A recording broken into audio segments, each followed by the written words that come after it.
کل بیگم سے ضروری بات کرنا تھی، سو ایک طویل سوچ بچار کے بعد بیگم کو دفتر سے میسج کیا، آپ آج کھانا مت بنانا، میں آپ کے فیوریٹ ریسٹورنٹ سے لے آؤں گا اور آپ کے لیے ایک سرپرائز بھی ہوگا۔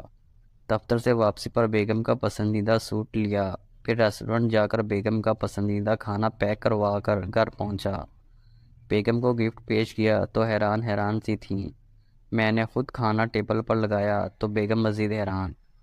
کھانا کھانے کے فوراً بعد میں نے پھرتی سے برتن سمیٹے، کچن میں رکھے اور چائے بنا کر لایا تو بیگم حیرت سے مجھے دیکھتے ہوئے بولیں، آج سب خیر تو ہے نا؟ میں نے ایک اطمینان کے ساتھ کہا، ارے بیگم، موسم اتنا اچھا ہے، آپ اپنی فیوریٹ گڑ والی چائے انجوائے کریں نا، ہم بعد میں بات کرتے ہیں۔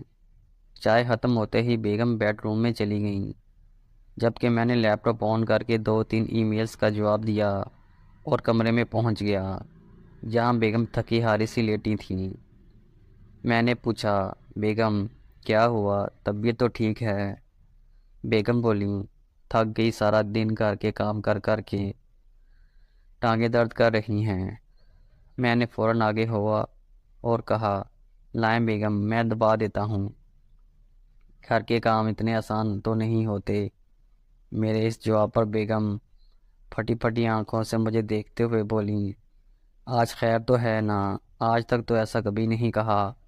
میں نے جواباً کہا، بیگم مجھے آج احساس ہوا ہے کہ آپ سارا دن گھر کے کام کرتی ہیں اور تھک جاتی ہیں، تو سوچ رہا تھا کوئی ہو جو آپ کا ہاتھ پٹائے۔ بیگم نے کہا، نہ مجھے کام والی موسی نہیں رکھنی، یہ موسیاں گھروں کی باتیں دوسرے گھروں میں بتاتی ہیں۔ میں نے فوراً کہا، ارے بیگم، کام والی موسی کون رکھ رہا ہے؟ بیگم تو پھر؟ میں نے جلدی سے کہا، ارے بیگم، وہ آپ کی سہیلی ہیں نا، سنوبر، وہ جو بینک میں مینیجر ہیں، اور ان کی شادی بھی نہیں ہوئی، تو سوچ رہا ہوں اگر آپ ان سے میری شادی کروا دیں تو آپ کو اتنی مشقت نہ کرنا پڑے۔ میری اس بات کے بعد میری آنکھ اسپتال کے ICU میں کھلی اور ڈاکٹرز کے بقول مجھے 7 گھنٹے بعد ہوش آیا اور 3 پسلیاں، 2 دانت اور ایک ٹانگ متاثر ہوئے۔ سیدھا سیدھا انکار کر دیتی، اس میں اتنی مشقت کی کیا ضرورت تھی؟ اگر ویڈیو اچھی لگے تو چینل کو سبسکرائب ضرور کر دیں۔